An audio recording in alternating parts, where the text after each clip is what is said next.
The rain had been falling for 19 hours when Kang Junho's convoy turned onto Harbor Boulevard.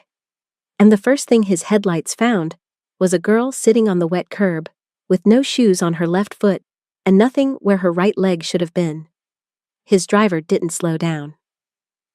Junho said one word. Stop. The black SUV came to a halt so smoothly it barely made a sound. The two vehicles behind it stopped in formation, engines idling, wipers cutting arcs through the downpour. Inside the lead car, 4 of the most dangerous men in the city sat in perfect silence, watching their boss lean forward in his seat and stare through the rain-blurred glass at the woman on the curb. She had not looked up. That was the thing that stopped him. Every person who ever saw Kang Junho's convoy on the street looked up. Fear was involuntary, but this woman sat with her chin dropped to her chest, her arms wrapped around herself. Her dark skin sheened with cold water, and she did not move. Not because she hadn't noticed them, because she had run entirely out of the energy that hope requires. She was wearing a yellow dress, cotton, thin, the kind of dress you put on when the morning was warm and the sky was blue, and you had no reason to believe the world was going to turn on you before nightfall. It was plastered to her small frame now, heavy with water, doing nothing against the cold of a November night in Seoul. Her natural hair, a thick 4C puff she'd tied back at the nape of her neck, had collapsed under the rain. Water streamed down her face in steady rivers. On the ground beside her, a worn, prosthetic leg lay on its side in a puddle, its attachment socket cracked, a jagged split running up the side like a fault line that had finally given way. She was sitting because she could not stand. Before I go on, stay with me for a second. If you are still here, it means this story reached you, and I don't want to tell the rest of it alone. Just quietly tap like, that is how I know you felt it. Subscribe so you won't disappear before the truth show itself. And tell me something small but real. Where are you watching from right now? I read those comments at night and they remind me that someone is listening, that this story matters. Okay, let me continue. Junho opened the door before his bodyguard could reach for the handle.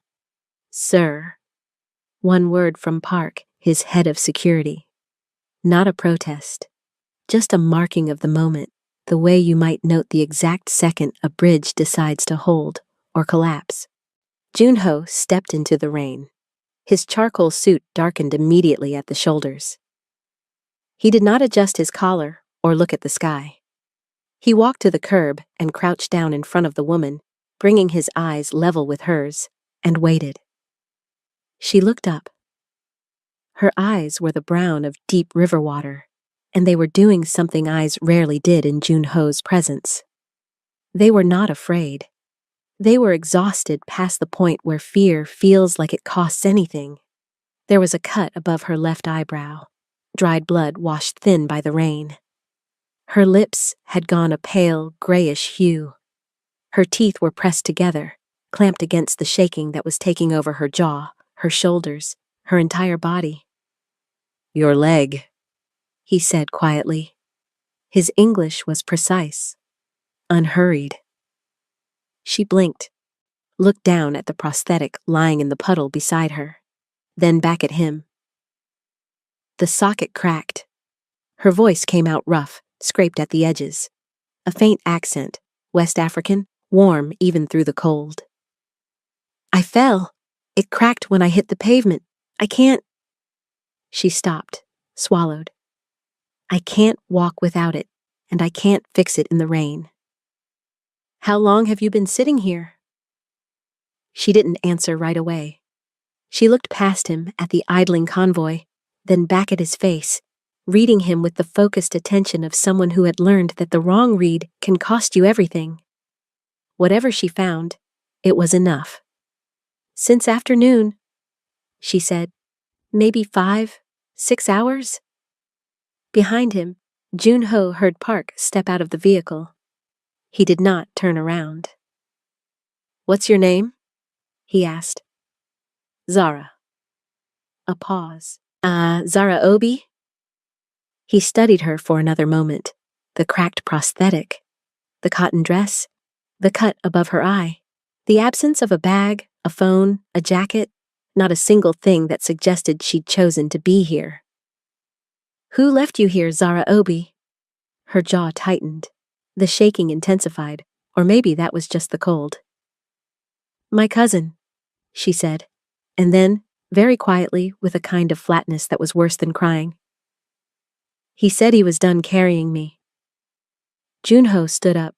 He looked back at Park once, and Park was already moving, pulling the rear door of the SUV open wider, reaching back inside for the emergency kit they carried in every vehicle. Junho turned back to Zara. "I'm going to carry you to the car," he said.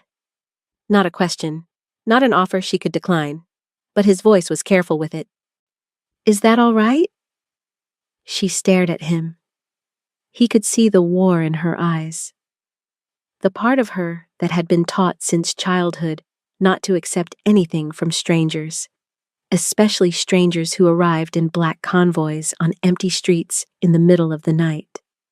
And the part of her that was 26 years old, one-legged, soaked through, and had been sitting on cold concrete for 6 hours while the city moved past her without stopping. "Okay," she whispered. He picked her up. She was lighter than she should have been. That registered somewhere deep in his chest, not as information, but as a weight. He carried her to the vehicle and settled her carefully into the back seat, then reached back for the prosthetic from the puddle before Park could get to it, holding the cracked piece of equipment with both hands, turning it in the light. "I'm a clean crack. Structural failure at the proximal socket. Repairable, but not tonight." He got in beside her. "The convoy moved. If you are watching this story for the first time, stay with me." What Kang Jun-ho didn't know, as his driver pulled smoothly into the empty boulevard, was that the woman he'd just lifted off that curb was not a stranger to his world. She just didn't know it yet. And neither did he. Park passed a thermal blanket from the front. Junho unfolded it and placed it around Zara's shoulders without ceremony. She pulled it tight with both hands, her fingers trembling. He watched her try to control the shaking and fail. "There's a medical kit," he said. "That cut needs cleaning." "It's fine." "It's not." He opened the kit Park had set on the seat between them. Hold still." She looked at him with those river-brown eyes, and some emotion crossed her face that she quickly packed away. She held still. He cleaned the cut above her brow with careful precision, the way he did everything. She didn't flinch. He noted that. "Where were you going?" he asked, pressing a thin bandage into place. "Before your cousin?" "I don't know," she said. Then, like an admission that cost her something, "I don't have anywhere to go. I was working at a supermarket on Itaewon Row, night cashier. My cousin was supposed to pick me up. We'd been staying together since I came from Lagos 3 months ago." She paused. Outside, the rain hammered the roof of the SUV. "He came. He let me get in the car. Then he drove to the harbor and told me to get out." Junho set the medical kit aside. "He drove you to the harbor and told you to get out?" "Yes." "In the rain?" "Yes." "Without your bag?" "He threw it in the trash on the way." She said it without inflection. That was the most devastating part. She had processed it past the point of disbelief. It had simply become what had happened. "He said I was slowing him down, that I'd been complaining about the job, about the city, about my leg, that he didn't come to Korea to babysit a one-legged woman who couldn't keep up." Her chin lifted. "He said I was embarrassing." The convoy moved through the empty, rain-soaked streets of Seoul, and Kang Jun-ho, who had sat across tables from men who threatened his life with smiling faces, who had built an empire from a city that would have eaten him at 19 if he'd let it, sat in silence for a long moment. "He's wrong," he said. Zara looked at him. About what you are, he said simply. He's wrong. She looked away, out the window. Her throat moved. They rode in silence for 3 minutes, the city moving past in blurred streaks of light and water.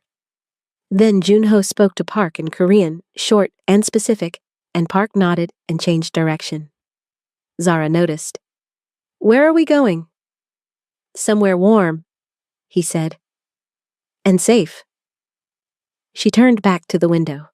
He watched her reflection in the glass, the way she pressed her lips together, the way she gripped the thermal blanket at her chest, holding herself together with her own 2 hands. He recognized that. He had been doing that same thing for 7 years.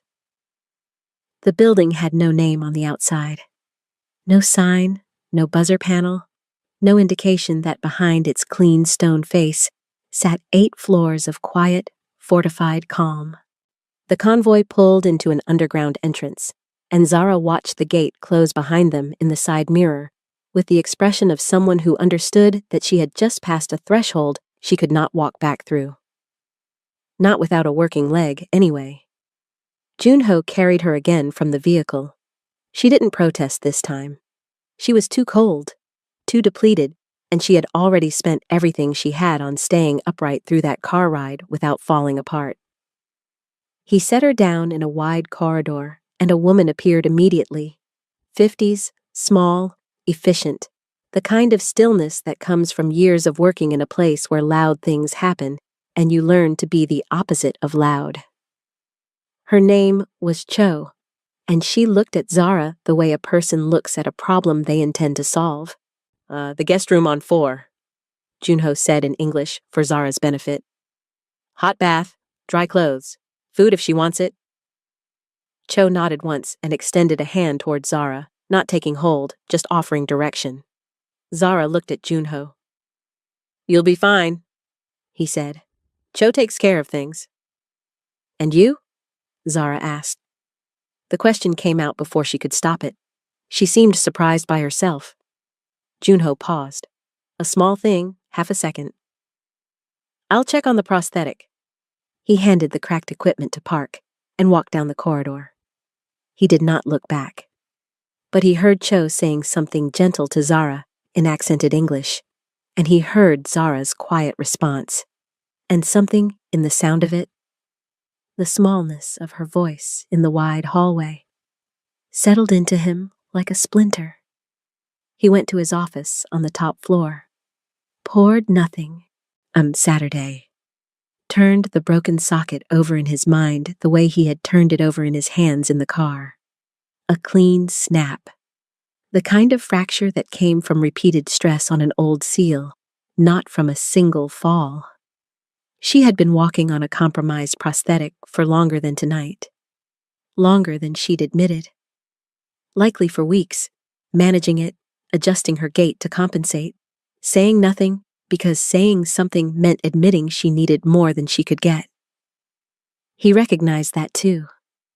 He picked up his phone and called a contact he had not used for medical purposes, a prosthetist who worked with athletes and would open his workshop for Junho regardless of the hour. The man did not ask questions. He was given the socket dimensions Park had photographed before bringing the prosthetic up. He said he could have a temporary replacement ready by morning and a full custom build within a week. Junho said that was acceptable and ended the call. Then he sat in the quiet of his office with the rain pressing against the high windows and thought about a man who drove a woman to the harbor in November. Waited until she was out of the car and left. In his world, that kind of act had a price. Not because he was sentimental. Because Junho had built everything he had on a single principle. Every action carries weight, and weight, eventually, finds the floor. He did not sleep. He rarely did. Instead, he reviewed the week's operations, 3 property negotiations, a distribution arrangement with a Busan affiliate, a security concern in his Gangnam office that turned out to be nothing. He worked with the clean, mechanical attention of a man who had decided years ago that work was the only honest way to spend the hours between 3 and dawn. At 6:30, Cho knocked. "She's awake," Cho said. "She wouldn't eat last night. Says she's fine. She is not fine." "Is she asking to leave?" Cho considered this. "She's asking where her prosthetic is." Junho stood. "Tell her I'll bring it." The guest room on the 4th floor had warm wooden floors and a window that looked south over the city. The bed had been slept in only partially. Zara had clearly spent part of the night sitting up. She was at the edge of the bed when he came in, her good leg on the floor, wearing the dry clothes Cho had found for her. A cream-colored sweater that was too large in the shoulders and dark loose trousers. Her hair had dried overnight into its natural shape, a full, dense cloud around her face and falling to her jaw. She looked very young and very tired and entirely undefeated. She looked at the prosthetic he was carrying and then looked at his face, trying to read what was coming before it arrived. "It's not yours," he said, setting it beside her. "Yours is being repaired. This is a temporary fit close to your measurements. It will do for a few days." She stared at it. "A few days?" "The permanent replacement will be ready in a week. Custom fitted." He paused. "I should have told you last night before Cho took you upstairs. I should have asked. I'm asking now." Zara was quiet for a long moment. She reached out and touched the temporary prosthetic, running her fingers along the socket edge, checking the padding, testing the hinge. Her hands were careful and knowing. She'd been doing this a long time. "How much?" she asked. Her voice was steady, but her jaw was tight with the effort. "Nothing." "That's not an answer." "It is today," he said. She looked up at him, those river-brown eyes, level and direct and shadowed with something that had been accumulating for longer than one night on a harbor curb. "I don't know you," she said.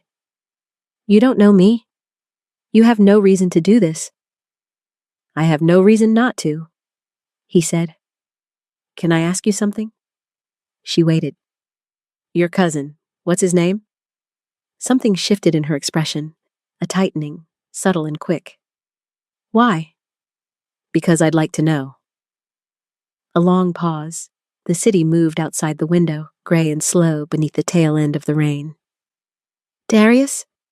she said finally. "Darius Obi." Junho kept his face entirely still.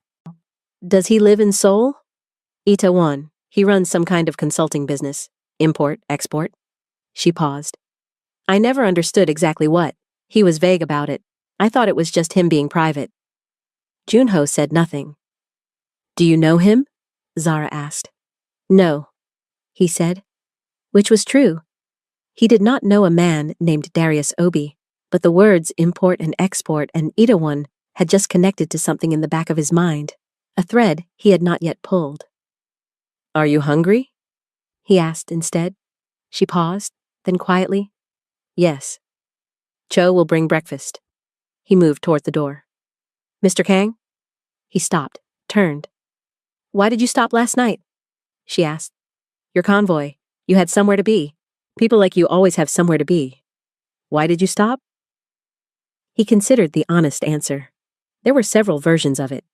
He chose the shortest one. "Because you didn't look up," he said. "Everyone looks up. You didn't. I wanted to know why." He left before she could respond. In the hallway, he pulled out his phone and called his head of intelligence with 3 words. "Darius Obi. Itaewon." Then he went downstairs and stood at the window while the last of the rain cleared and felt the thread pulling.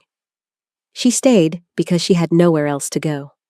She was honest about that, and Junho respected the honesty more than he would have respected any pretense. On the second morning, Cho brought her breakfast and Zara asked for something to do. Not a favor, a task. Something that earned the space she was occupying. Cho reported this to Junho with a small nod that meant she approved. He set her up in a side office on the 2nd floor, a room used mainly for document filing, and gave her access to an inventory database that his team had been too busy to organize for 3 months. It was real work, not charity wrapped in busy work, and Zara understood the difference. She sat at the desk with her new temporary prosthetic fitted and worked for 5 hours straight with the focused, unhurried precision of someone who had been underestimated her entire life and had learned to let the quality of the work speak first. At noon, Junho walked through. She didn't notice him immediately. He stood in the doorway for a moment, watching her cross-reference 2 spreadsheets with a handwritten log, her pen moving fast, her lips pressed together in concentration. She'd tucked one leg up under herself on the chair the way people do when they forget where they are and remember only where they need to get to. "You've done accounting work," he said. She looked up, unsurprised to find him there. She was learning him already, the way he appeared without sound. "I studied finance in Lagos, 2 years. I had to stop." She didn't say why. She went back to the spreadsheet. "Your vendor coding system has 3 separate naming conventions running at the same time? It's going to create a reconciliation nightmare in about 6 months." "I know. Do you want me to standardize it?" "Yes. It'll take a few days." "That's fine." She nodded and went back to work. He stayed in the doorway a moment longer than necessary. She had straightened the entire left half of the database already. Months of tangled records pulled into clean, logical order. He had 4 people on his payroll who had looked at this same file and told him it would take weeks. He left without saying more. But in the corridor, he told Park to make sure the 4th-floor room stayed prepared. The intelligence on Darius Obi came back that afternoon. Junho read it in his office with the door closed. He read it twice. Then he set the file on his desk and sat back in his chair and looked at the ceiling for a long moment. The way a man looks at a ceiling when he is deciding what to do with something that cannot be undone. Darius Obi, 31 years old. Nigerian national, Seoul resident. 3 years. Registered director of a company called Bridgepoint Consulting, Itaewon. Bridgepoint had been a mid-level intermediary in several of Junho's legitimate import operations, not working directly with Junho's organization, but 2 connections removed, deep enough in the network that Junho's name had never touched his. The transactions were clean on paper. They always were. Junho kept reading. And there, 3 pages in, buried in a chain of financial transfers that his intelligence team had flagged as irregular 8 months ago and not yet fully traced. A routing pattern. Money moving through 4 shell accounts before landing in an account registered to a company in Lagos. A company whose silent director, according to the Nigerian Business Registry, was one Darius Emeka Obi. 8 months ago. Junho pulled a second file from his drawer, an older one. He did not open it. He had read it so many times he could recite it. The details lived in him the way damage lives, not as memory, but as terrain. 7 years ago, a warehouse in Incheon. A deal that was supposed to be clean. Intelligence received through an intermediary that the location was secure. His sister Yuna, 22 years old, 3 months into working operations, had been there to oversee the handoff. The intelligence was wrong. Not bad intelligence, deliberate intelligence. Someone had fed the wrong location, wrong timing, wrong security detail. The warehouse was not secure. Yuna had been there when it became very clear that it was not. She did not come home. Junho had spent 4 years looking for the source of that false intelligence. He had found pieces, a routing pattern that died in a Lagos account, a middleman who disappeared before he could be questioned, a chain of transactions so deliberately obscured it bordered on artistry. He had never found the name at the end of the chain. He looked at the routing pattern in the Darius Obi file. He looked at the routing pattern in the 7-year-old file. They were not identical. They were not supposed to be. But the architecture was the same design logic, the same 3-pivot obscuring method, the same final destination country, though the account numbers had changed. Junho sat very still for a very long time. Then he closed both files. He walked to the window. Below, in the courtyard, he could see a sliver of the side office window on the second floor. The light was on. Zara was still working. She had no idea. She had climbed out of her cousin's car at the harbor and survived a night on cold concrete and landed here, in this building, carrying a name she thought was just family. She did not know what the name was attached to. She did not know that the man who had told her she was dead weight, who had stripped her bag and her phone and left her in the rain, had been connected to an operation that had cost Junho everything he had ever held irreplaceable. She was not responsible for what her cousin was. He was clear on that, completely clear. But Darius Obi had made two mistakes. He had abandoned Zara on Harbor Boulevard, and he had done it on a Thursday night, on a route that Junho's convoy used twice a week, at an hour when the street was empty of everyone except the one person in this city who would recognize the architecture of his financial fingerprint. Junho thought about the word coincidence. He did not believe in it. He believed in weight finding the floor. He went back to his desk, picked up his phone, called Park. "I need eyes on a man named Darius Obi," he said. "Bridgepoint Consulting in Itaewon. I want to know where he goes, who he meets, what he moves, and when." A pause. "And Park. He is not to know he's being watched." He ended the call. Then he sat in the quiet of his office and thought about a girl in a yellow dress sitting on a harbor curb with a broken leg and a cracked prosthetic, and about a younger girl who had gone to a warehouse in Incheon 7 years ago because someone had told her it was safe. He had not been able to help Yuna. He had stopped the convoy for Zara. He did not examine that too closely. Not yet. But he felt the weight of it, the way you feel the first thread pulled before you understand what unravels next. Downstairs, the light in the side office stayed on until 8 in the evening. When Cho went to check, Zara had reorganized 4 months of records, flagged 11 accounting errors, and left a handwritten note on the desk with 2 questions about the vendor system that she wanted answered, before she continued. Cho brought the note upstairs. Junho read it, reached for a pen, answered both questions precisely in the margins. Handed it back to Cho. "Tell her she can start on Section 4 tomorrow," he said. Cho took the note. At the door, she paused. It was unlike her to pause. "Sir?" she said, without turning. "She ate dinner tonight." She left. Junho looked at the closed door for a moment. Then he went back to the files, and the rain, which had stopped that morning, began again against the high windows, softer this time, like something settling in for the long work ahead. 2 weeks passed the way water passes through a place that was dry before it arrived, quietly and changing everything. Zara had not meant to stay 2 weeks. She had meant to stay until the temporary prosthetic came, then until the custom one was fitted, then until she had something to call a plan. But plans require a foundation, and she was still finding out what solid ground felt like again after 3 months of building her life on the shifting sand of Darius's patience. She worked.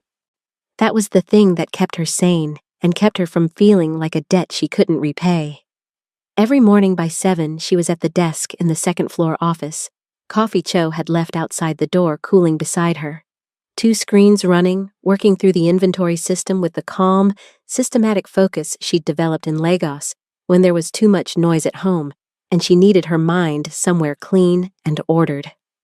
She had a gift for seeing the hidden structure beneath disorganized data, the logic that was there but buried, waiting to be named.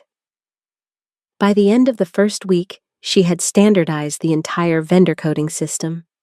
By the end of the second, she had rebuilt the reconciliation framework from scratch, flagged 42 accounting irregularities across 3 years of records. Siran written a 12-page process document that explained the new system clearly enough that someone with no finance background could maintain it. She left the document on the desk at the end of the day without saying anything about it. The next morning, Junho's response was on the desk when she arrived. 3 words in precise handwriting on a torn piece of notepaper. This is excellent work. Below it, a figure. A weekly rate. Not charity. Not a favor wrapped in numbers. A rate for a skilled finance professional. The rate she should have been earning anywhere she'd tried to work since arriving in Seoul, with her cousin's promises and his very conditional hospitality. Zara sat with that note for a long time before she put it in her pocket. She did not see Junho often. He moved through the building like a current. Present in the way that power is always present, which is to say, you feel it before you see it, and its absence is its own kind of information. But there were mornings when she arrived, and the light in his top-floor office was already on, and evenings when she left, and it was still on, and she understood without being told that he slept very little and worked in the hours that other people spent dreaming. She understood that because she did the same. On the 15th day, she was leaving through the main corridor when she heard it. A brief conversation between 2 of Junho's men, in Korean, which she did not speak, which meant they were not careful. But she had spent 3 months in Seoul, and she had the kind of ear that picked up pattern before meaning, and the one word she caught clearly 3 times in 30 seconds was a name. Darius. She stopped walking. The men didn't notice her. They kept talking, heading away down the corridor. She stood in the empty hallway for a moment, her new prosthetic silent and solid against the floor, and thought about the way Junho had asked for her cousin's name on that first morning. The quiet exactness of it, the face that gave nothing away. She thought about the word consulting, about how Darius had never quite explained what he consulted on, about the cash he moved through accounts she'd seen once by accident and been told quickly not to look at. She went back upstairs. She was at her desk, not working, but sitting very still, when Junho appeared in the doorway at 7 in the evening. He looked at her face, and something shifted in his. You heard something?" he said. "I heard his name," she said. "In the hallway." Junho came in and sat in the chair across from her desk, the first time he had ever sat in her workspace instead of standing in the doorway, and he looked at her with the direct, unsparing attention that she had learned was simply how he engaged with things that mattered to him. "What do you know about your cousin's business?" he asked. "Less than I should," she said. "I know he moves money. I know the paperwork on his company looks right, but I could never trace what the company actually did. I tried once on my second week in Seoul. He saw my search history that night and said if I looked again, he'd send me back to Lagos." She paused. "I didn't look again. Why did you come to Seoul with him in the first place?" She was quiet for a moment. She looked at her hands. "My mother died 8 months ago. I had no one else in Lagos. Darius was the one family member who offered. I thought—" She stopped, pressed her lips together. "I thought family meant something to him. I was wrong." Junho was quiet for a moment. "I need to tell you something," he said, "and I need you to stay calm." She looked at him steadily. "I'm always calm," she said, which was not entirely true, but it was the person she had decided to be, and she held to it. "Darius Obi is connected to my organization," he said. "Not directly. 2 layers removed. He has been moving money through a chain of companies, one of which intersects with my legitimate imports. I did not know his name until you told it to me." Zara breathed in, breathed out. "For how long?" "The connection appears to go back about 3 years. That's before he invited me to Seoul." Her voice was very flat. "Yes." She looked at the window. The city was gold and gray in the early evening, the kind of light that made everything look like it was waiting. "Is he dangerous?" she asked. "Not to you. I know the answer to that. To me." "Is he dangerous to me?" Junho took a moment before he answered. She noticed the moment. "I don't know yet what he knows about where you are," he said. "My men are watching him. He hasn't made any inquiries about you that we've found." He paused. "That could mean he assumes you're no longer a problem, or it could mean he already knew enough to not need to ask." "Meaning he knows I'm here?" "It's possible." She absorbed this. Outside, a car moved below. So somewhere in the building, a door closed. "So I could be useful to him," she said slowly. "If he knows where I landed, if he thinks I'm, what, building trust with you? Learning things?" "You haven't told him anything," Junho said. It was not a question. He had had her communications monitored from the first day. He would tell her that now. "I have no way to contact him," she said. "He kept my phone. The number he gave me when I arrived goes to voicemail." She paused. "You've been watching my communications?" "Yes," he said. Another woman might have been angry. Zara looked at him for a long moment and then said, "Good," which surprised him enough that it showed. "If he comes for me," she said, "I want to know before he arrives." Junho studied her. This woman who had been abandoned with nothing and arrived here with less and rebuilt herself in 2 weeks on the foundation of nothing but her own precision and stubbornness. "He will not touch you," he said, not a reassurance, a statement of fact, the way he stated all facts, with the quiet authority of a man who understood that words were a form of architecture, and he only built things he intended to stand. Zara heard that. It went somewhere deep and quiet inside her. She didn't show it, but it went. "What aren't you telling me?" she asked. The question sat in the room. He looked at her for a long time. "Not tonight," he said finally. "There are things I need to confirm first. When I know for certain, I will tell you everything." She held his gaze. Then she nodded once, slowly. "All right," she said. "But Junho." It was the first time she had used his name without the formal title, and they both heard it. "Don't protect me from the truth. I've survived worse than truth." He stood. "I know," he said, and something in the way he said it told her that he meant it not as comfort, but as one fact speaking to another fact, across the space between two people who had both learned to carry damage without announcing it. He left. She turned back to the desk. Her hands, when she pressed them flat to the surface, were steady. She kept them there until she was sure they would stay that way. The intelligence on Darius Obi deepened the way a wound deepens when you finally stop moving and let yourself look at it properly. Over the next 10 days, Park's team built a picture that Junho assembled piece by piece in his top-floor office, was spread across his desk in the particular order of a man who needed to understand the shape of something before he decided what to do about it. Financial records, surveillance photographs, testimony from 2 intermediaries who had been encouraged to cooperate. A phone record that mapped 3 years of calls into a pattern so deliberate it was almost beautiful in the way that a trap can be beautiful when you see the engineering behind it. Darius Obi was not a consultant. He had never been a consultant.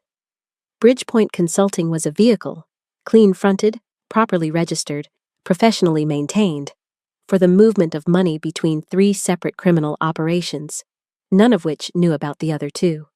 He was a broker of the most dangerous kind, a man who sat in the center of a web and ensured that each strand never touched another, so that if any single part was pulled, the rest held, and only the puller went down. It was elegant, Jun-ho could see that, even now, even with everything. It was elegant work, and it had been running for 3 years, right at the edge of his organization's blind spot, which told him that whoever had designed it understood his operation's structure well enough to know exactly where the blind spots were. That knowledge did not come from 3 years of proximity. He pulled the old file again, read it with fresh eyes, the way you read something differently once you know the ending. The false intelligence that had sent Yuna to the Incheon warehouse. The routing pattern of the account that had received the payment for that intelligence. He traced it forward from 7 years ago through shell accounts that had been carefully dissolved. But not carefully enough, because money always leaves texture, the way footsteps leave texture in snow even after the wind has moved through, and found it arriving, transformed but recognizable, in the architecture of Bridgepoint Consulting's earliest accounts. 3 years ago, Darius had built Bridgepoint on the financial foundation of what he'd earned 7 years ago. He had been paid to feed false intelligence that killed Junho's sister. And then, he had taken that payment, grown it quietly, and built a business on its bones. A business that then quietly embedded itself 2 layers into Junho's own legitimate operations, either as insurance or as contempt. Possibly both. Junho sat with this for a long time. Not with rage. Rage was a fire that consumed the fuel it needed for clear thinking. But with the cold, weighty settling of a man who has been searching for a locked room for 7 years and has just found not just the door, but the key, sitting in his own house, having walked in out of the rain. He thought about Zara. She did not know. He was completely certain of that now. Nothing in her communications, nothing in her behavior, nothing in the way she engaged with his systems suggested awareness of what her cousin was. She had come to Seoul because she had nowhere else to go, and Darius was the one person who offered a hand. And Darius had offered the hand because having a family member close, one who was educated, detail-oriented, and financially trained, served a purpose. Not love, utility. And when she became a question instead of an asset, when she started asking about the accounts, he had disposed of her the way he disposed of everything that stopped being useful. On a harbor curb in the rain. Junho thought about the convoy stopping, about the headlights finding a yellow dress on a cold curb, about the word coincidence and his lifelong refusal of it. He thought about what Zara had said. Don't protect me from the truth. I've survived worse than truth. He thought about the right time to tell her. Whether there was a right time. Whether you could prepare someone for the information that the man who claimed to be family had, at the far end of a chain of choices, contributed to the death of someone irreplaceable. He decided he would tell her. Not because it was easy, because she had asked him to. But first, he needed Darius to move, because watching was not enough. He needed Darius to take an action, something definitive, something that could not be misread, before Junho acted. He did not make irreversible decisions on incomplete certainty. He never had. It was the discipline that had kept him alive at 43, when better men than him had died younger. He told Park to pull back the surveillance 1 degree. Not enough for Darius to feel safe, but enough for him to feel freer. Men like Darius moved when they felt free. They couldn't help it. The arrogance was structural. 3 days later, Darius Obi requested a meeting with one of Junho's mid-level import contacts, a man named Wu, who handled logistics and was not aware of what Junho's intelligence team had been building. The meeting was framed as routine, a continuation of existing business. Wu reported it and asked for guidance. Junho told him to take the meeting. He also told him what to say when Darius asked, as he inevitably would, whether there was any information available about a young Nigerian woman who might have recently come into contact with Junho's organization. Wu looked uncomfortable. Junho told him the discomfort was temporary and the instruction was not. The meeting happened on a Wednesday afternoon in a coffee shop in Gangnam. Park's team was in the building and across the street. Wu met Darius, handled the business, and then, as they were leaving, naturally casually, said there was one interesting thing actually. He'd heard something, a rumor. A Nigerian woman, one leg, had apparently caught the boss's eye, was being kept in the main building. Word was, she had his protection. Full protection. Darius's face did not change. Wu reported that with precise language. His face did not change. Not a flicker. But his right hand, which had been resting on the table, moved to his phone, and 3 seconds after Wu finished speaking, Darius excused himself to take a call that had not, Park confirmed, actually come through on his line. He had gone to the bathroom to make his own call.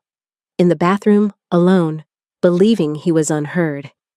He was not unheard. The conversation lasted 40 seconds. Darius spoke in Yoruba, fast and low, clearly assuming that in a Korean coffee shop in Gangnam, no one would follow it.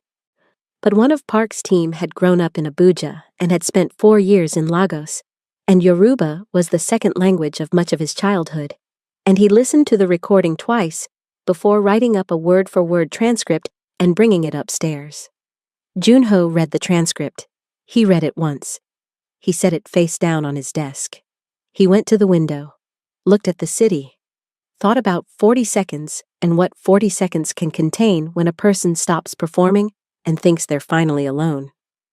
Darius had told the person on the other end of the line that the girl was still alive and apparently useful to the target, that they should be patient, that she didn't know anything. And if she started to figure something out, well, he had used a phrase in Yoruba that translated, in its most charitable interpretation, as she can be corrected. In its least charitable interpretation, it meant something that made the back of Junho's jaw tighten with a slow, quiet fury he had not felt in 7 years. Not the hot rage that burns through and is gone. The cold kind. The kind that doesn't spend itself. The kind that waits. He picked up his phone. "Keep watching," he told Park. "He doesn't move without us knowing first." He ended the call, picked up the transcript, put it in the file with the financial records, and the old routing patterns, and the photograph of Yuna, 22 years old, smiling outside the Incheon warehouse 2 hours before she went inside. He closed the file, left it on his desk, walked to the door, stopped. He went back to the desk, picked up the file, and went to find Zara. She was in the kitchen at the end of the second floor when he found her. A room Cho used for staff meals that Zara had gradually taken over in the evenings, making food with the quiet, absorbed concentration she brought to everything. She was cooking something that smelled like the kind of food that knew what it was doing, warm and complex, spices that filled the corridor long before he reached the door. She heard him come in, didn't turn around immediately, finished what she was doing at the stove, then turned and saw the file in his hand, and the expression on his face, and set down the spoon. "Sit down," he said. "I'm fine standing." "Zara." She looked at him for a moment, then pulled out a chair and sat. He sat across from her at the kitchen table, the file between them. She looked at it, then at him. "Tell me," she said. He did. He started at the beginning, not Darius's beginning, but his own. He told her about Yuna, about the warehouse in Incheon 7 years ago, about the false intelligence and the chain of accounts and the years of searching for the source. He told it the way he did everything, without ornamentation, without self-pity, in the clean, specific language of a man delivering the shape of a thing as precisely as he could. His voice stayed even throughout. Only once, at the moment he said his sister's name, did something move briefly across his face and then compose itself again. Zara sat without moving.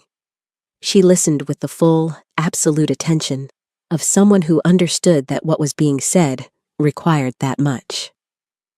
When he finished with Yuna, he went forward.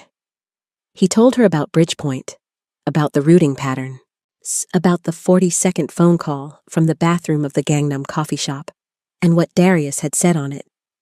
He placed the transcript on the table between them and did not push it toward her, but left it where she could see it if she chose to. She chose to. She read it. She read it once and set it face down, not because she couldn't stand to look at it, but because she had read it fully enough in one pass. She was thorough that way. The kitchen was quiet. Outside, the city moved without them. "He used me," she said. Her voice was perfectly level.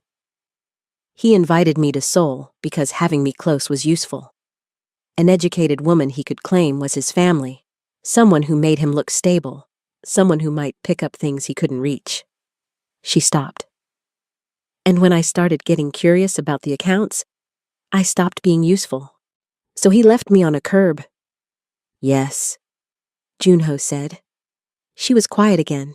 Then, "And the night he left me, the harbor, your convoy route, was that coincidence?" "No," he said. "I don't believe it was. I believe he knew my convoy used that route.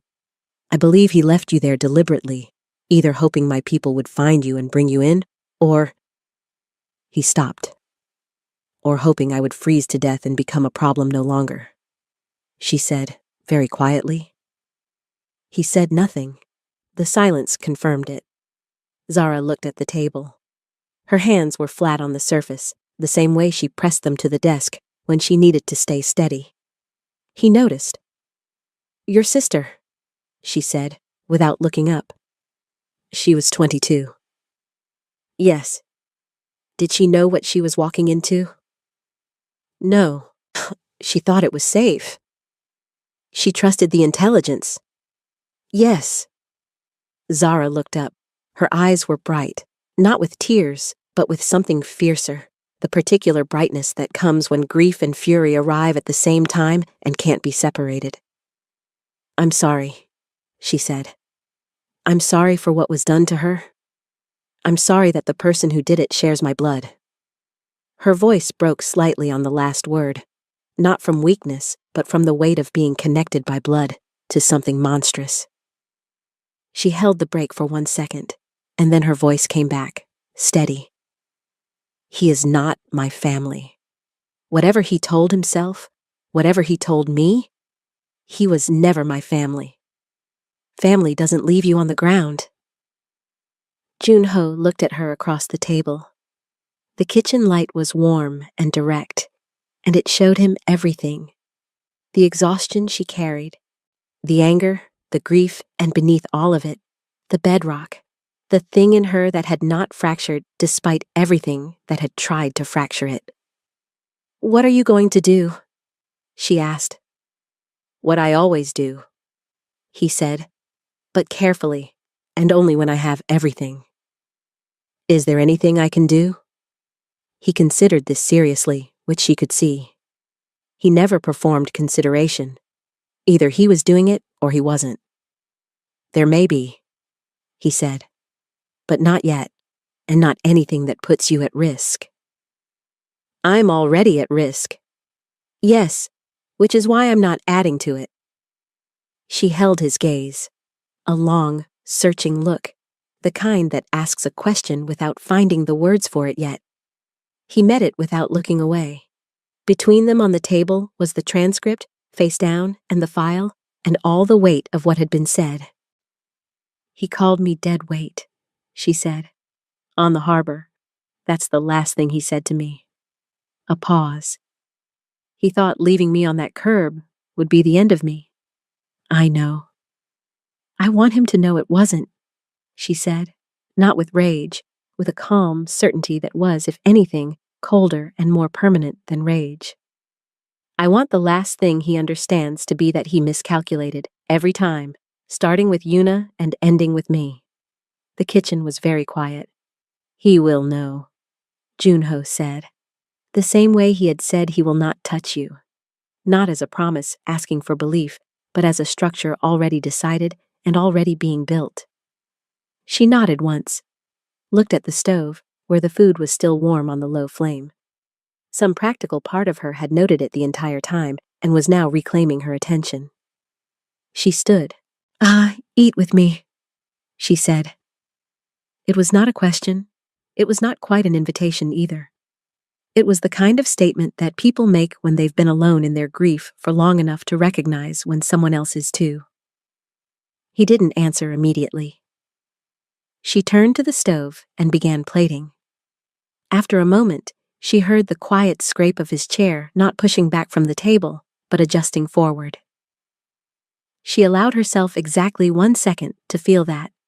Then she brought the food to the table, and they ate in the warm, serious quiet of two people who have told each other the truth and have not yet figured out what to do with the fact that it brought them closer rather than further apart. The thing about a man like Darius Obi was that his greatest weapon was also his greatest weakness. He was a man who trusted his own architecture absolutely. He had built things carefully enough for long enough that he had stopped being able to imagine the possibility of someone building something more carefully than he had. That was the crack. Not in any filing, not in any account. In him. Junho had known men like this his entire career. They were the most dangerous kind precisely because they were genuinely skilled. But skill becomes arrogant so slowly, the transition is invisible, and by the time a man like Darius made his move, he had already decided he had won. The deciding was the mistake. You don't win until it's finished. Darius made his move on a Friday. It began with a message through the intermediary chain. The same chain that connected Bridgepoint to Junho's legitimate imports, requesting a direct meeting. Not through Wu this time, a direct request to Junho's office, framed as an opportunity, a deal, new terms on an existing arrangement, expanded scope, significant financial incentive. The message was professional and precise and gave nothing away. Park brought it upstairs. Junho read it twice and looked out the window for a long moment.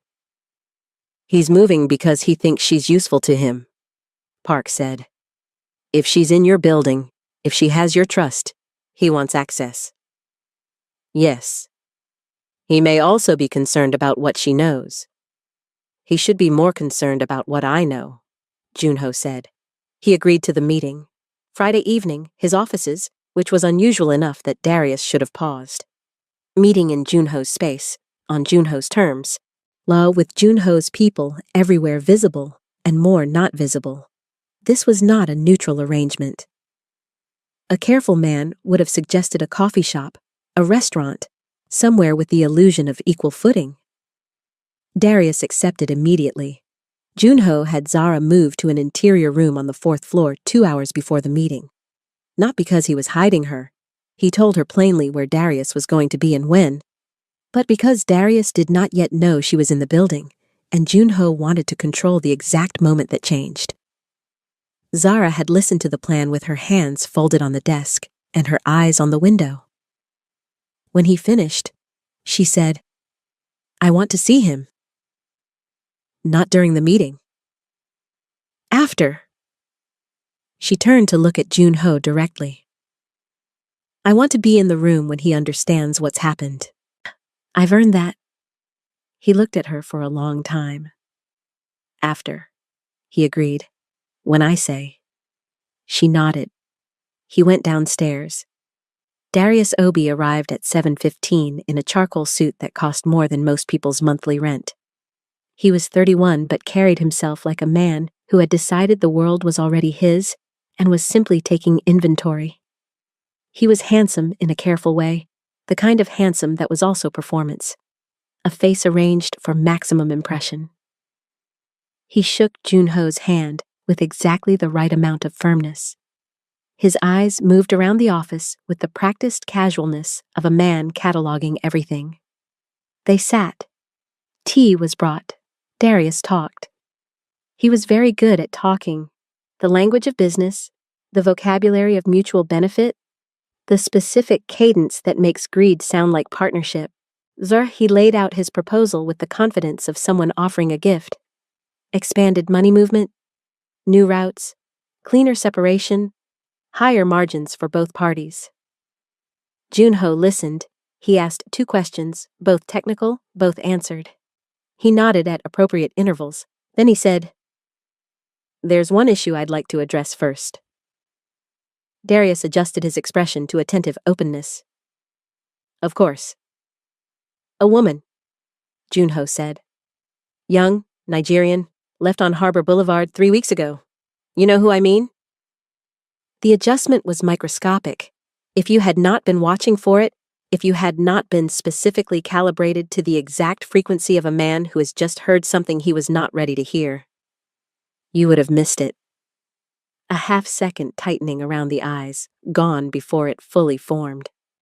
"I don't know who you mean," Darius said. "Her name is Zara Obi," Junho said. "She's your cousin." "I don't have a cousin named—" "Her right leg was amputated below the knee 3 years ago in a Lagos factory accident," Junho continued in the same unhurried voice. "She studied finance at Lagos State University for 2 years before the accident stopped her. She came to Seoul 3 months ago. With you. And you left her on a harbor curb wearing a cotton dress with a cracked prosthetic and no shoes, no phone, no documents, and no money. In November. In the rain." He paused. "I believe you remember." Darius was quiet for 2 full seconds. Then he rearranged his face into something that might have been concern. "I can explain that. It was a misunderstanding. She and I had an argument. I reacted poorly. I've been looking for her." "You haven't," Junho said simply. "We've been watching you for 3 weeks. You made no inquiries, no report, no contact attempt." He tilted his head slightly. "The only thing you did was make a call from the bathroom of a coffee shop in Gangnam last Wednesday. 40 seconds. You spoke in Yoruba. We have the transcript." The performance of concern dissolved, not dramatically, the way paint peels, slowly and then all at once. What was underneath was neither panic nor remorse. It was calculation, rapid and cold, the same calculation that had built Bridgepoint, that had built a career on the premise that everyone else was always 1 step behind. "You've been thorough," Darius said. His voice had changed, still smooth, but no longer pretending. "I'm always thorough," Junho said. "Well, what is it you want?" Junho reached into the folder on the desk beside him and placed a single sheet of paper in front of Darius. A financial document. The routing pattern from 7 years ago laid beside the routing pattern from Bridgepoint's founding accounts. Darius looked at it. He looked at it for a long time. Then he looked at Junho. And for the first time, the calculation in his eyes was touched by something else. A recalibration of the kind that happens when a man realizes the room he thought he was standing in is not the room he is actually standing in. "That's circumstantial," Darius said. "It's a starting point," Junho said. "We have 11 months of further documentation." He paused, "and 2 people who have agreed to testify." Silence. "Yuna Kang," Junho said, 22 years old. She went to an Incheon warehouse 7 years ago because someone told her it was safe." His voice stayed level. Absolutely level. "It wasn't safe because someone was paid to say it was. That money came from an account that built Bridgepoint Consulting." He let that sit in the room for a moment. "I've been looking for that person for 7 years." Darius stared at him. The calculation had gone completely still. "I want a lawyer," he said. "That's not what tonight is," Junho said. "Then what is tonight?" The door behind Darius opened. He turned, and Zara walked in. She walked steadily, without the crutch she'd arrived with 3 weeks ago, her custom prosthetic fitted and solid, her head high, wearing a deep blue top and dark trousers, her hair full and natural around her face. She looked like what she was, a woman who had been thrown away and had rebuilt herself, and was now walking back into the room where the person who discarded her thought he was untouchable. Darius's face did something complicated. It tried several things in quick succession: surprise, recovery, performance, and settled on nothing, because there was no performance available for this particular moment. "Zara?" he said. She said nothing. She walked to the chair beside Junho and sat down. She looked at her cousin with the flat, clear gaze of someone who has removed every illusion and is looking at only what remains. "You told me I was dead weight," she said. "You said I couldn't contribute. You said I was an embarrassment." Her voice was even and quiet, and it carried the way quiet things carry in a silent room. "I've been here 3 weeks. I rebuilt this organization's entire financial records infrastructure, from scratch. I found 42 accounting errors across 3 years of records and documented everyone." She paused. "The man you said I embarrassed paid me what my work is worth, which is more than you ever offered me. And now I'm sitting here watching you understand that the curb you left me on was the best thing you ever did for me." Darius said nothing. "And Yuna," she said. The name hit differently in her mouth, spoken with the weight of having learned it, and held it, and understood what it cost. "Yuno Kang, 22 years old." She looked at her cousin with something that was beyond anger, a cold, precise judgment. She deserved to come home. The room held that statement.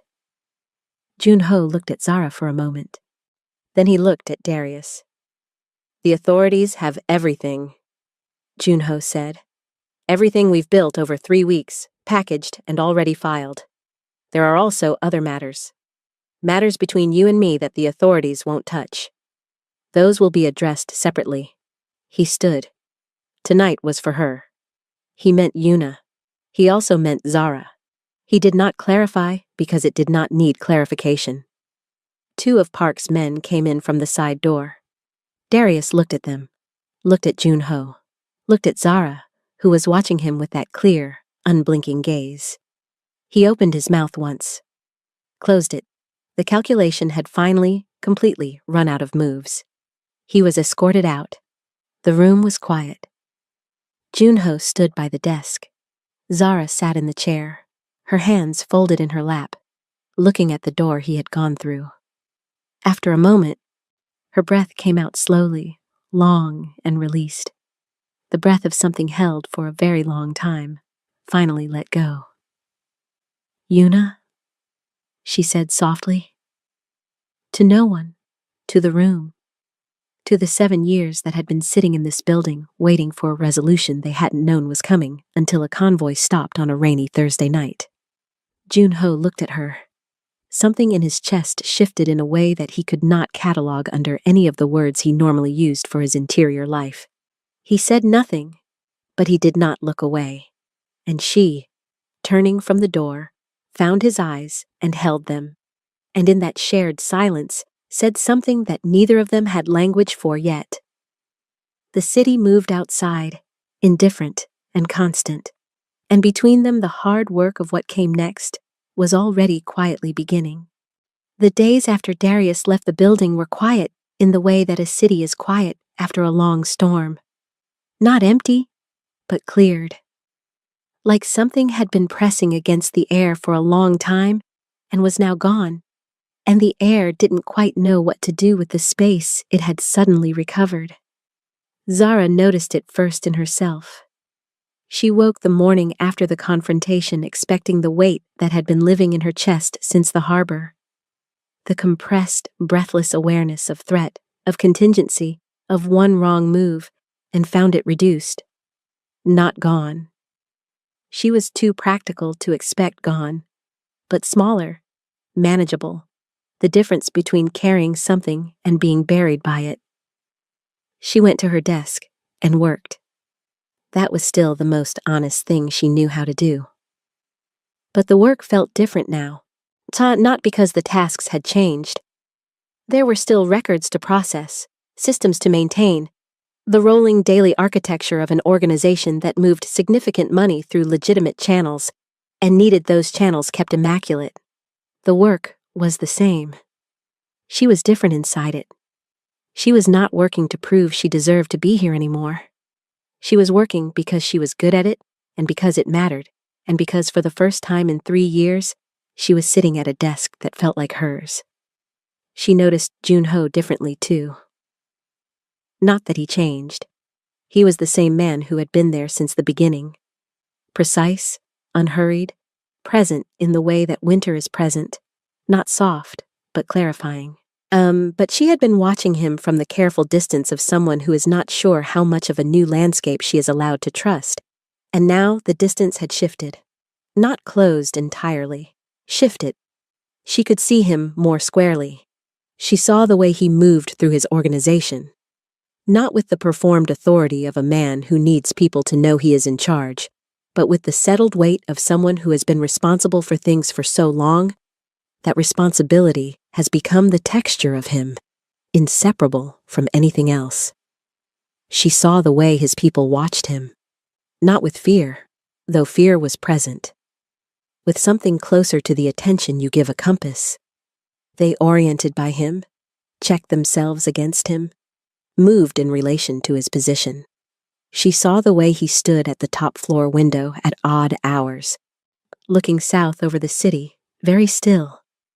She had come to understand that stillness. It was the stillness of a man conducting an ongoing conversation with something that could not talk back. She did not know its name yet, but she recognized its shape. On the 4th morning after the confrontation, she went upstairs. She knocked once on the open office door, and he looked up from the desk. He was always at the desk or at the window. She had never seen him idle, never seen him in a room without a purpose for being in it. "Can I ask you something?" she said. "Yes." She came in and stood at the edge of the room rather than sitting, which was its own kind of language. Not formal, not casual, but deliberate.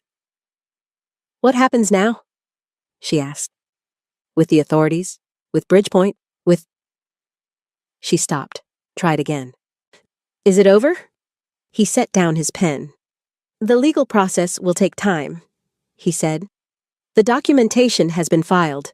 The 2 intermediaries who agreed to testify are in protective arrangements. Bridgepoint is frozen. Darius—" A brief pause, the kind that carries weight without requiring elaboration. "Will not be a problem to you again, I can promise that." "And the other matters," she said carefully. "The ones you said the authorities wouldn't touch?" He looked at her. Handled. She accepted this. She understood the world she was in well enough now to know what that word meant, and to know that pressing further served nothing. What mattered was the outcome, and the outcome was that a man who had sent a 22-year-old woman to her death and then built a career on the proceeds was no longer operating. Whatever shape justice had taken, it had taken it. "What about you?" she asked. He tilted his head slightly, a question directed back without words. "You've been looking for him for 7 years," she said. "And now you've found him and it's resolved. 7 years of looking for a closed door, and now it's closed." She looked at him steadily. "What does that feel like?" The question sat in the room. No one asked Kang Jun-ho what things felt like. His entire world was structured around the premise that what he felt was not a category of information that others needed access to. He looked at her for a long moment, this woman who asked direct questions the way she did direct work, without decoration, without apology, with the full weight of her attention behind it. "Quieter," he said finally. The same word he would have chosen for how the air felt after the storm if he had been thinking in those terms, which he hadn't. But she had just used the right key for the right lock, and something had opened. "It feels quieter, and—" He stopped. He was not a man who stopped mid-sentence. He looked at the window. "Lonelier," he said, "than I expected." Zara was quiet for a moment. Because Yuna was still there in the searching, she said. As long as there was something to do for her, she was present in the doing. He looked back at her. His face held something she had not seen in it before, or had not been able to name before. An exposure, slight and quickly managed but real. Something that was only possible from a man who had decided, in this room, with this particular person, and that the armor could shift a fraction without costing him what he could not afford to lose. Yes, he said. She crossed the room then and sat in the chair across from his desk. The chair where Darius had sat 5 nights ago, and where the air still remembered that conversation. She sat in it differently. She set her hands in her lap and looked at him across the desk and said, "Tell me about her." He looked at her for a long time, and then, for the first time since Yuna died, Kang Junho told someone about his sister. Not the operational facts, who she was to the organization, what happened in Incheon. He told someone about Yuna. The particular way she laughed before the joke finished.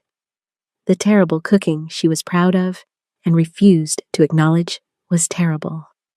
The way she used to call him at midnight when she couldn't sleep, then not to say anything important, but because she knew he was awake, and she thought no one should be awake alone.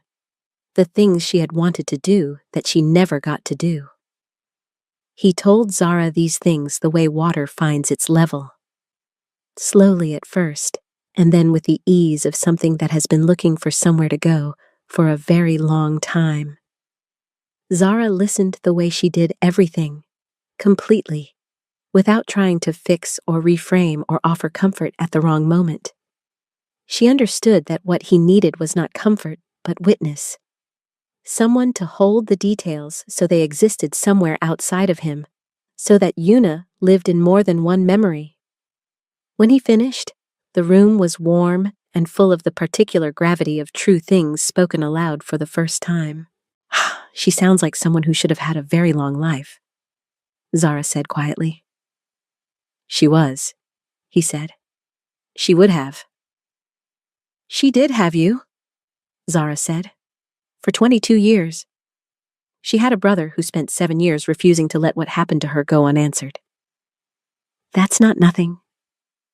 She paused. That's the opposite of nothing. He looked at her. Something in his chest moved in the way that the tide moves, large and slow and inevitable, the kind of movement that changes the shape of things over time, without anyone being able to name the exact moment it began. He said nothing, but he did not look away, and she did not look away.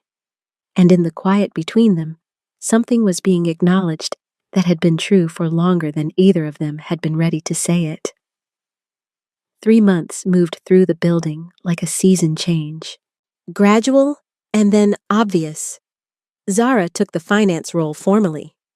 Not a trial arrangement, not a temporary understanding, but a contract with her name on it and a proper title and a salary that made the one Darius had dangled in Lagos look like what it had always been. A number designed to create dependence, not to reflect worth. She signed the contract at the kitchen table on the 2nd floor, which had become, without anyone announcing it, the room where real things happened between her and Junho. Not the formal office, the kitchen.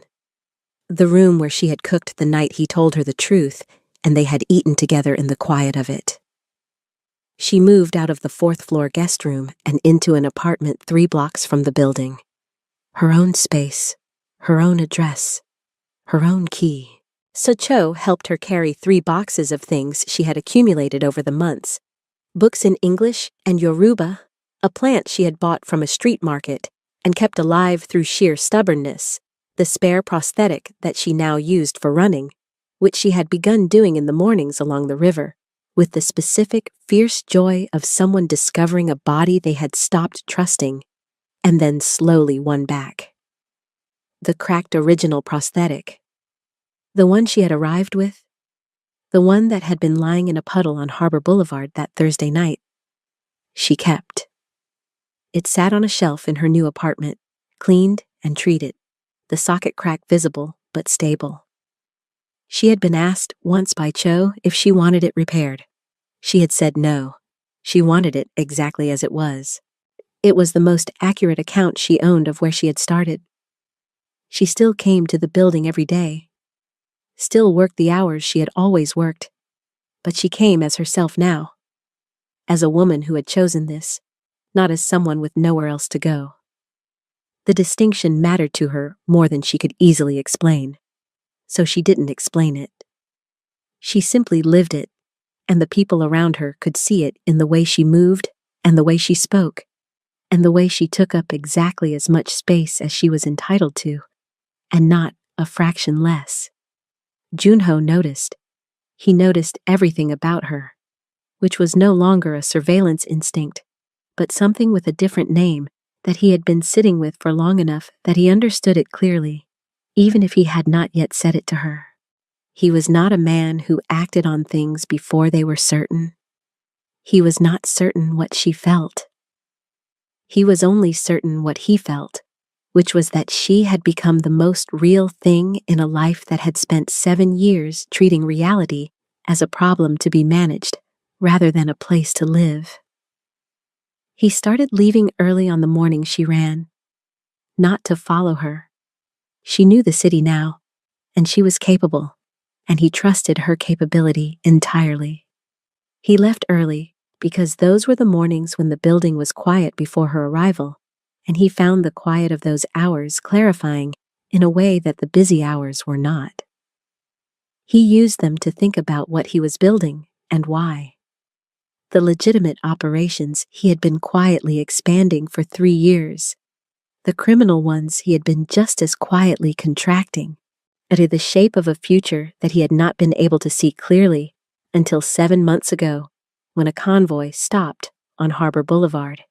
He was thinking about that future on a Tuesday morning in month 3, when Zara appeared in his office doorway, which was unusual because she generally did not come upstairs until after she had settled at her own desk and worked through the first hour.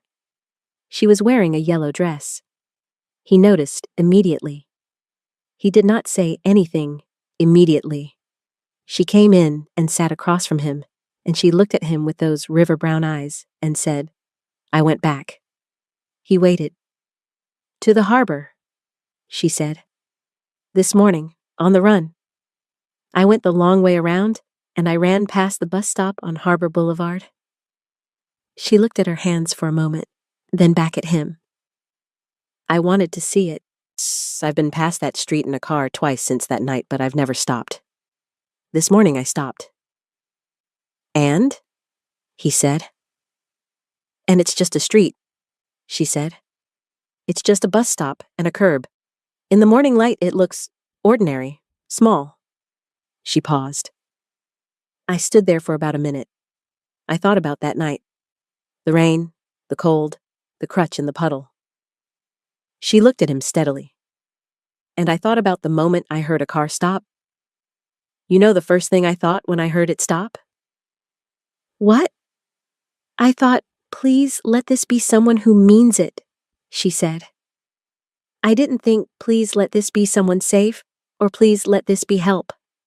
I thought, please let this be real, because I had been promised things my whole life by people who said them without meaning them.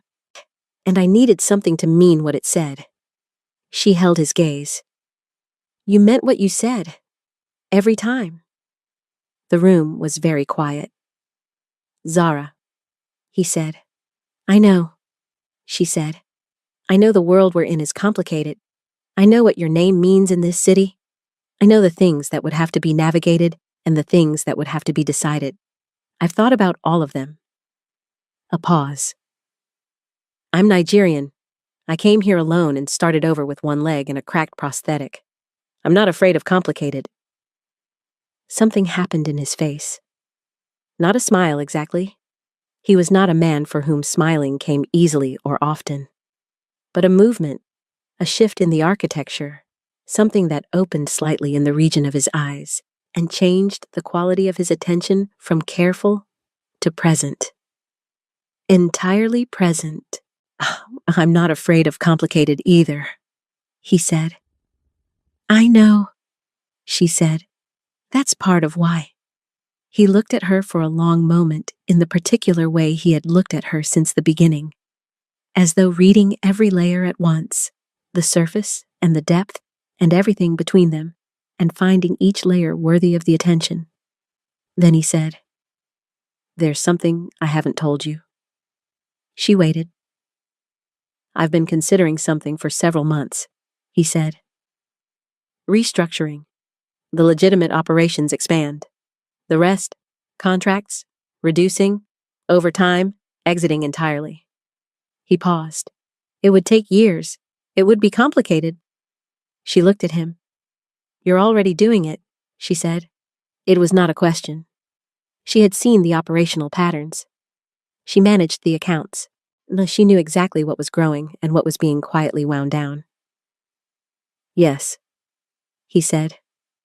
I've been doing it for 3 years, slowly. He met her eyes. I want to finish what I started. I want to build something that doesn't require the things I've had to carry. He paused. I wanted you to know that, not to change what you think of me now, but because you should know what the future looks like before you decide what you want to do with it. Zara was quiet for a long moment. She looked at him across the desk. This man who had stopped a convoy for a woman in a yellow dress and spent 7 years keeping a promise to his dead sister, and was now, carefully and exactly, dismantling the empire he'd built in order to build something that might outlast the damage. I already know what I want to do with it, she said. She stood. He stood. They were both people who had spent a long time holding things carefully, with 2 hands, without letting them fall.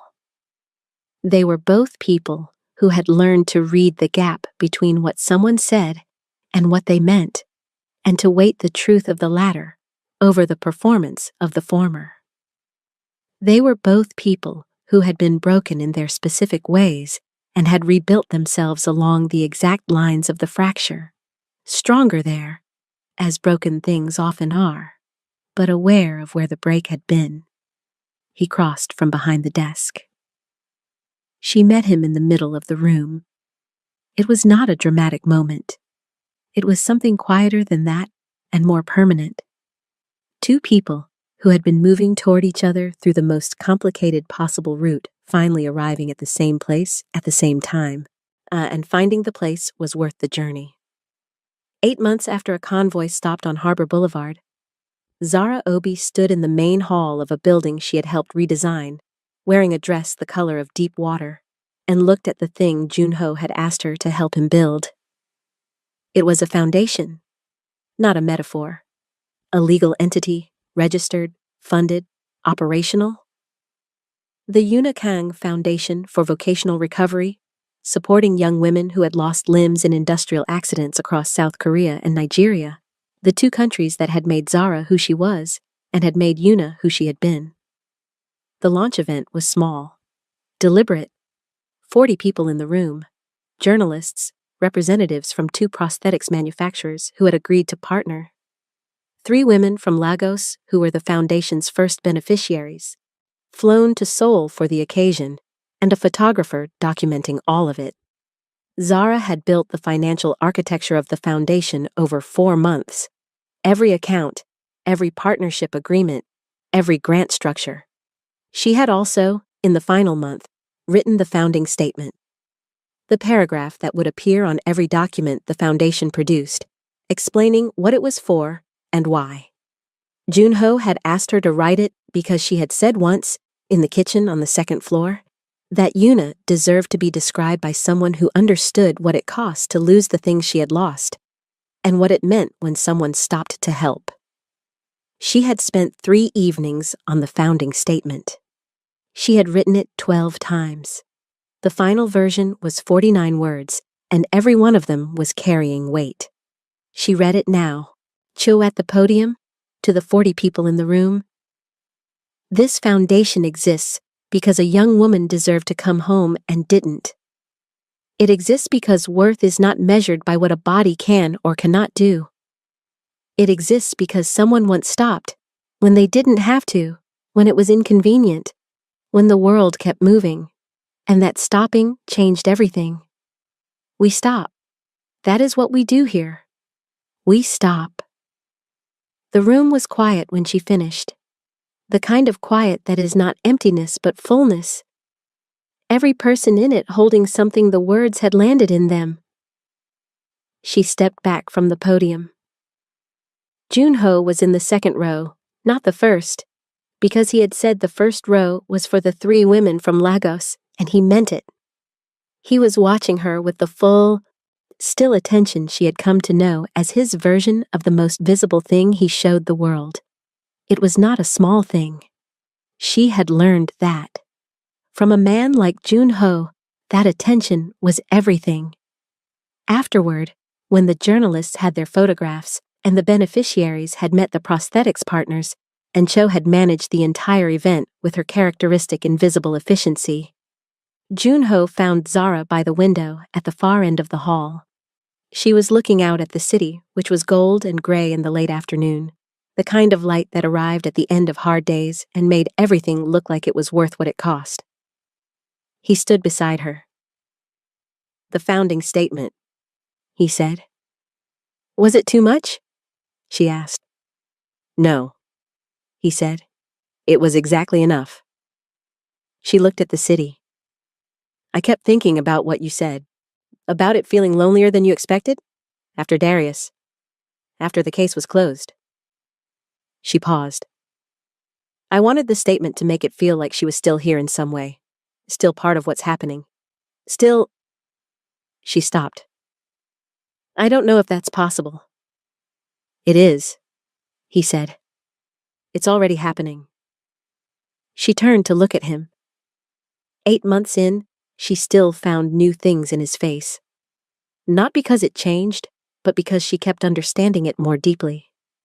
The discipline and the grief and the particular kind of steadiness that only comes from having decided, deliberately, to hold rather than collapse. He was looking at her with all of it present and none of it hidden, which for Kang Junho was the equivalent of standing in open daylight with nothing between him and the sky. "I brought something," she said. She reached into the bag at her side and took out the cracked prosthetic. The original one. The one from Harbor Boulevard. She held it in both hands, the socket crack catching the late afternoon light. He looked at it, then at her. "I've been keeping it on a shelf," she said. "Since I moved to the apartment. I told Cho I wanted it exactly as it was, the crack visible. I didn't want it repaired." She turned it in her hands. "But I've been thinking about it differently lately. I don't want to keep it as a wound anymore. I want to keep it as what it actually was. The last thing I was holding before everything changed." She held it out to him. He took it carefully, the way he had taken it the first night, out of the puddle on the harbor curb, with both hands. He felt the weight of it. Lighter than it looked. The way things often were when you finally held them squarely. "I want it to be part of the foundation," she said. "Not on display, not as decoration, in the offices, in the room where the beneficiaries come for their first consultation, so that the first thing they see is something that was broken and kept going." She paused. "So they know that's allowed." Junho held the cracked prosthetic and looked at it for a long moment. He thought about a Thursday night in November, and a yellow dress in the rain, and a girl who did not look up because she had run out of hope, and about a convoy that stopped because something in him had refused to keep moving. He thought about Yuna at 22, and all the years between then and now. He thought about the 49 words on the foundation document, and the 3 women from Lagos who were in this building today because of them. He thought about what it cost to become the thing you were meant to be, and how that cost was not always fair, and how the only answer to unfair costs was to make something with what remained that honored what was lost. "Yes," he said. He looked at her. That's exactly where it should be. She took it back from him gently, held it against her chest for a moment with both hands, her eyes briefly closed. 1 second, no more, and then opened them and looked at the city again, gold and gray and vast and indifferent. And also, she had come to understand, full of corridors and crossings and moments when a convoy stops and everything changes. I want to ask you something, she said. Ask, he said. That night, she said, on the harbor, Park said one word and you stopped the convoy. Just stopped. She turned to look at him. But he didn't say stop. You said stop. I've thought about that a lot. You saw me from inside the car, through the rain, before you even got out. And you just stopped. She paused. Why? The real reason, not the careful version. He was quiet for a moment. The city moved below them, the light shifting as the afternoon leaned toward evening. He thought about the careful version and set it aside. He thought about the real one, which he had been carrying since November, and which he had only named to himself recently, in the kitchen on the second floor, watching her eat the food she'd made and listening to the sound of something that had been silent in him for 7 years, quietly beginning to speak again. Because you were alone, he said, and you didn't ask for anything. You weren't reaching out. You weren't signaling. You were just enduring. Alone. He paused. I've spent 7 years knowing what it is to endure something alone, what it looks like from the outside. The particular way a person holds themselves when they've decided that help is not coming and they have to simply outlast the thing they're in. He looked at her. I recognized it, and I decided that I wasn't going to be one more person who drove past it. She looked at him for a long time. Something moved through her face, through all the careful composure, all the precision and dignity she had built and maintained through every difficult thing. Something softer and more essential. The expression of a person who has just been seen in their most fundamental truth by someone who is paying the kind of attention that truth requires. I'm glad you stopped, she said. So am I, he said. And there was nothing ambiguous in his voice and nothing held back, and she heard both of those things clearly and let them land. The city turned from gold to gray to the deep blue of early evening, and they stood side by side at the window, not filling the silence because it didn't need filling. It was already full, with everything that had happened and everything that was still ahead. With the name on the foundation and the cracked prosthetic pressed to her chest, and the 49 words she had written about stopping, and the way 2 people who had each lost something irreplaceable had found each other in the aftermath and discovered that what they'd built in the space of the loss was not nothing. It was, in fact, everything. 3 weeks later, a package arrived at the foundation offices. No return address. Inside, wrapped in plain paper, was a framed photograph. A young woman, 22 years old, laughing at something that happened just before the camera clicked. The laugh caught mid-arrival, mouth open, eyes bright, completely unguarded and completely alive. Attached to the frame was a note. 12 words were written in careful English by a neighbor who had known Yuna's family for 30 years and found the photo in a box she had been meaning to return. She used to say that the best moments were the ones nobody planned. Junho held the photograph for a long time when Zara brought it to him. He did not speak for a while. She did not make him. She stood with him in the quiet of it, the way she had stood with him through all the quiet things. Fully, without looking away. When he finally set the photograph on his desk, propped against the wall where he could see it from anywhere in the room, his face was composed, and his eyes were bright, and he was, for the first time in 7 years, not enduring alone. He looked at Zara. She looked at him. The city outside moved on, as it always had, as it always would. But inside this room, something had come to rest. Not an ending. A beginning that knew what it had cost and had decided to be worthy of the price. Yuna would have laughed at the whole thing, at the seriousness of it, at two people finding each other through the most catastrophic and circuitous route imaginable, and standing at a window in the evening light like they'd known all along it was going to be this. She would have laughed first, and then she would have said, "Good. Finally. It's about time." If this story moved you, if it reminded you what it looks like when someone chooses to stop, please subscribe to Afro-Korean series and turn on your notifications so you don't miss our next story. Share this with someone who needs to remember that their worst moment is not their last moment. And drop a comment below. Tell us the moment in this story that stayed with you.